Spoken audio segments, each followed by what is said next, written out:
unhappy soldier is known as a wood murderer. But remember when you couldn't saw a straight line, the saw got stuck and buckled, and when you finished with the board it looked like a demolition job? Well, maybe you didn't have quite so much trouble, but you probably discovered that there's a trick to using a saw. It's a simple enough job, but like anything else, it's simple if you know how. Right, soldier?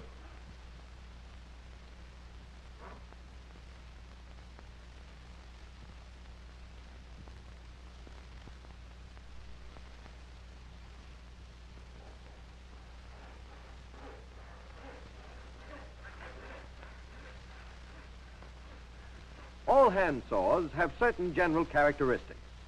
The handle is made to fit your hand as snugly as a pistol grip. The business end of the blade is made up of a row of teeth. The size of the teeth depends upon the number per inch.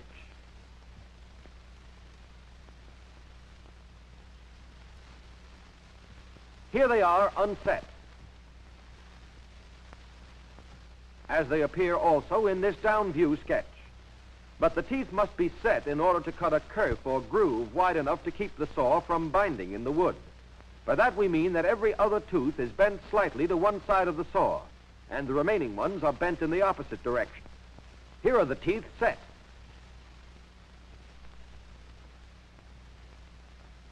This cross-section drawing of the saw teeth in the board shows that they make a groove wider than the blade. That prevents the saw from binding, from being caught fast in the wood. There are two types of hand saws: the cross-cut for sawing across the grain, the rip saw for sawing with the grain. They differ in the way the teeth are sharpened. These are the teeth of a cross-cut saw. To get maximum cutting quality, the front slope or breast of each tooth is sharpened at an angle of 15 degrees from the vertical. That's the angle outlined in black.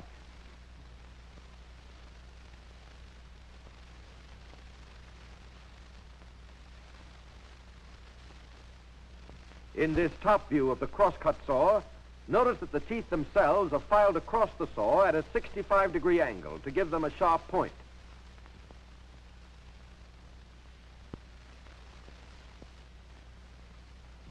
In this drawing of two teeth, the filing makes a V-slot down the center of the row, the distinguishing mark of a cross-cut saw.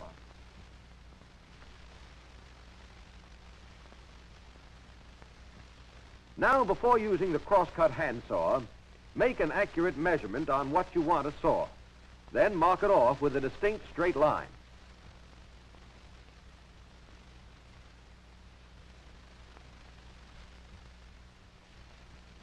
Grip the handle as you would a pistol, your trigger finger guiding the saw.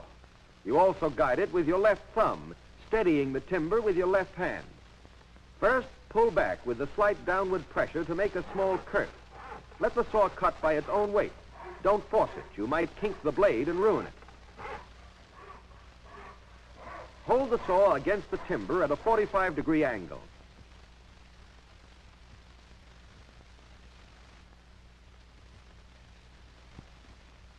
Keep a little to the left to give your arm free swing. Relax. Take full advantage of the length of the saw. Forcing the saw pushes it off your straight line. To recover, make short strokes with only the point end of the saw cutting.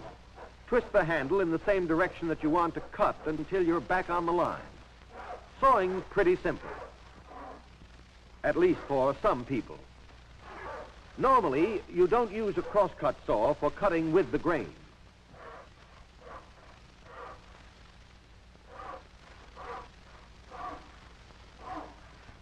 Better watch a man who knows what he's doing. He's using the rip saw, which is specially designed to cut with the grain. Remember, rip saw with the grain.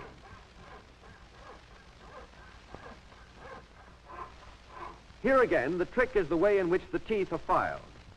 The forward slope sharpened to an angle of 8 degrees from the vertical. Again, the angle outlined in black. Here is a downshot sketch of the rip saw. The teeth are filed straight across or at 90 degrees, making them cut with the grain.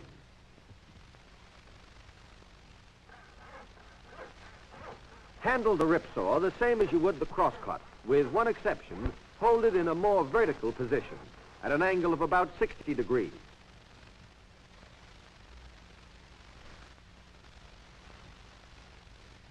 If you follow these directions, sawing is just as simple as, well, sawing. Here's a side view sketch of both saws. Remember, front slope of the rip saw teeth, 8 degrees, front slope of the crosscut, 15. Here's looking down at both saws. Teeth of rip saw filed at 90 degrees, crosscut at 65 degrees.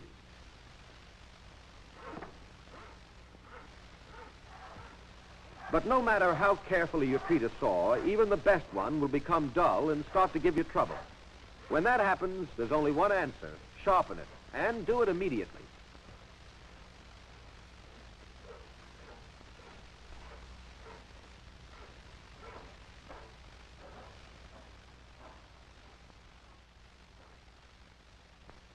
There are several steps in sharpening a saw.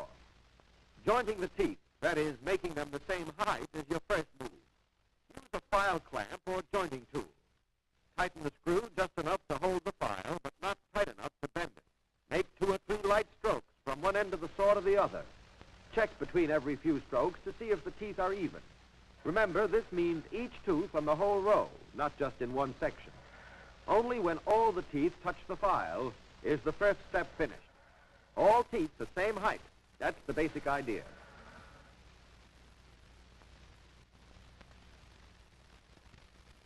Then the teeth must be set or bent with a setting tool.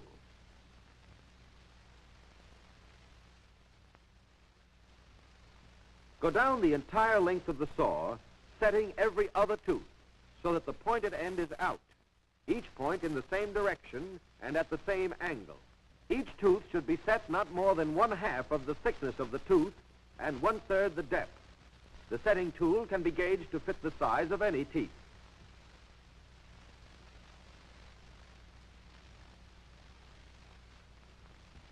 Then turn the saw around and set all the teeth you skipped. And here's your net result. All odd-numbered teeth pointing to the right, even-numbered to the left.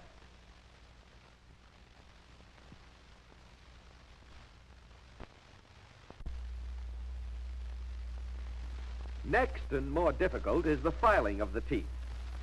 Set the saw very low in the vise so that a bare 1/2 inch appears above the clamps.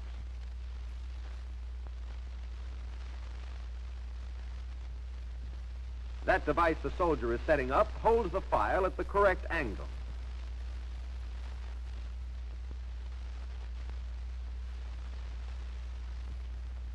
Move the frame and file to the first tooth at the point end of the saw. The saw being a crosscut, the angle of filing will be 65 degrees across the front slope. So move the frame to one of the end points. Now swing the frame so that the file fits snugly into the groove. Angle of filing on the front slope itself will be 15 degrees. Find this by releasing the thumb screw and revolving the handle until the file rests against the front slope of the tooth. Once the filing device is set, you can start to work. Notice how you file only on the forward stroke, lifting the file from the slot on the back stroke. When you've filed every other tooth down one side, reverse the saw in the vise.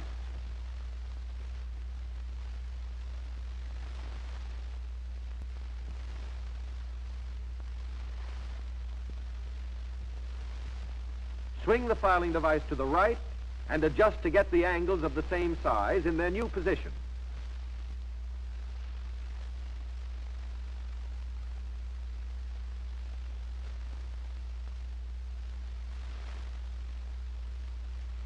Here again you follow the rule.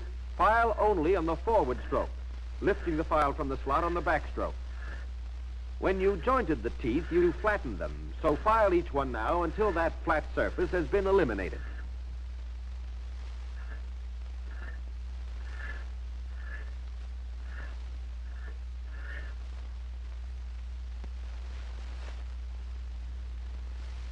In sharpening the rip saw, the procedure is the same except for the angle of the teeth, which you'll recall have a reading of 90 degrees across the front slope. So the angle for the file across the saw is 90 degrees, or the middle point on the knob.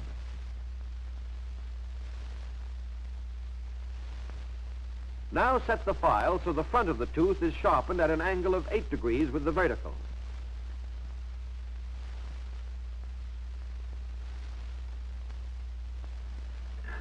Hold the filing frame at right angles to the blade. Make short, decisive strokes, and you'll get a clean, sharp edge.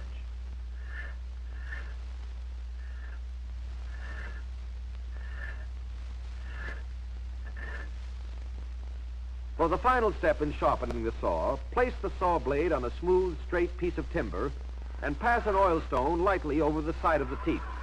This will remove the burrs and make the teeth on both sides of the saw form a straight line. 2 or 3 strokes will be plenty.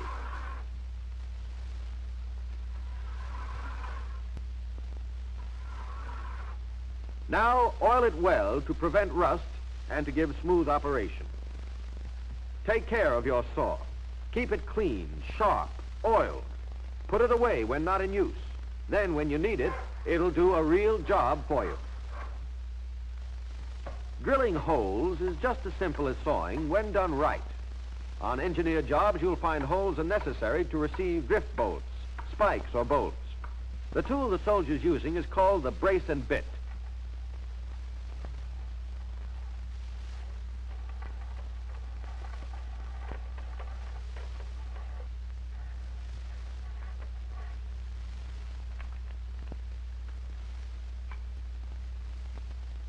The bit is the part of the tool that actually does the work of boring.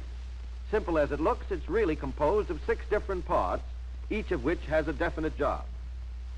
The screw point, which feeds the bit into the wood, is called the spur. The nibs are those sharp blades on the outer edge that make the hole. The lips are the transverse cutting blades. They bite down into the wood. The twist or flutes compose this spiral section. It carries the chips up the bit to the surface. Here's the shank. And finally, the tang, which fits into the brace. The other part of the drill, the brace, is composed of a head, handle, ratchet box, and chuck.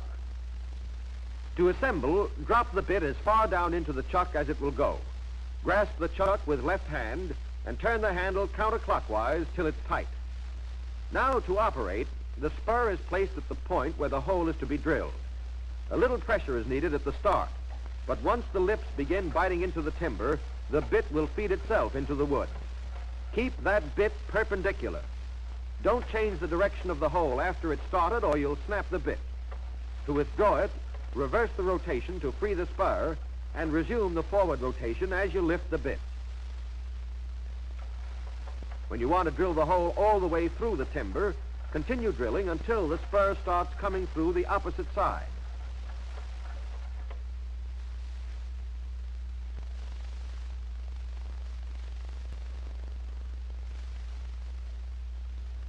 Then, withdraw the bit and finish the hole from the other side. This will prevent the wood at the rim of the hole from splitting and leaving jagged edges.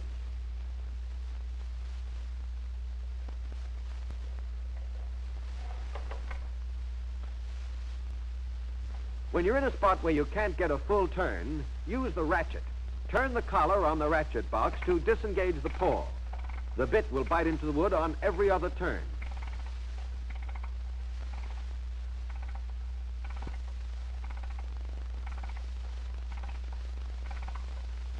To reverse the ratchet, turn the collar in the opposite direction.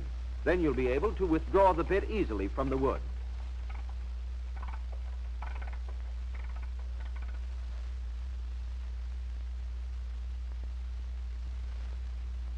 A dulled bit is of no use at all, so keep it sharpened and use the file issued for this purpose. To sharpen the nibs, hold the bit with the nibs up against a workbench or against any object that will give you a firm base. File the nibs on the flat inward sides only. Keep the surface as flat as it was originally, and you'll have the best cutting edge.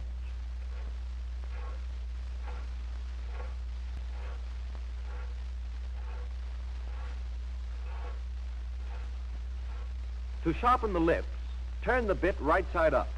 Rest the spur firmly against the edge of the base you're using. File only the upper and beveled side of the lips. Be sure to maintain the original bevel, which is about 30 degrees.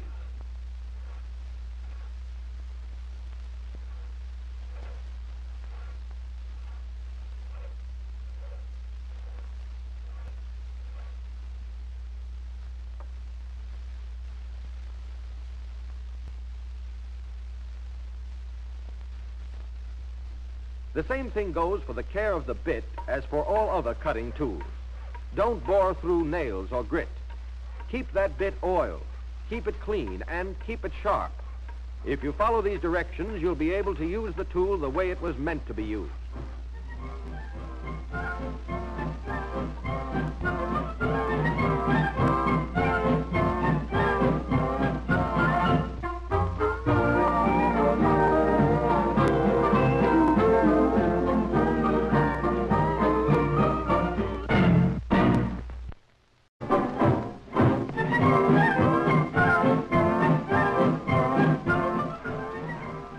This unhappy soldier is known as a wood murderer. But remember when you couldn't saw a straight line, the saw got stuck and buckled, and when you finished with the board it looked like a demolition job? Well, maybe you didn't have quite so much trouble, but you probably discovered that there's a trick to using a saw. It's a simple enough job, but like anything else,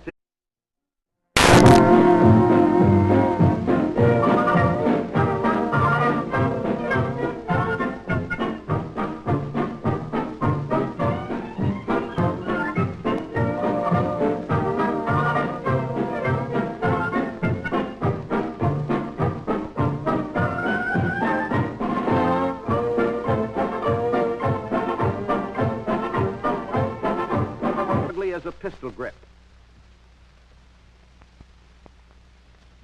The business end of the blade is made up of a row of teeth. The size of the teeth depends upon the number per inch.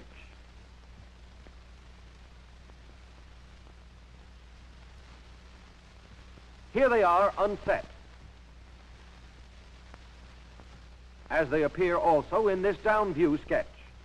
But the teeth must be set in order to cut a curve. It's simple if you know how. Right, soldier?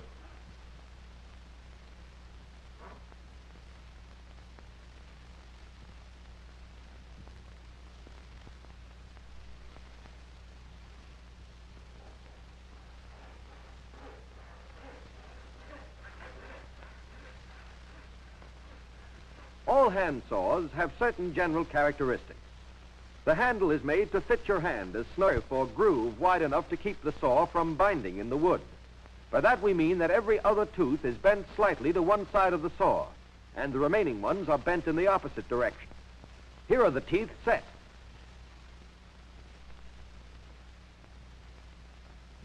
This cross-section drawing of the saw teeth in the board shows that they make a groove wider than the blade. That prevents the saw from binding, from being caught fast in the wood.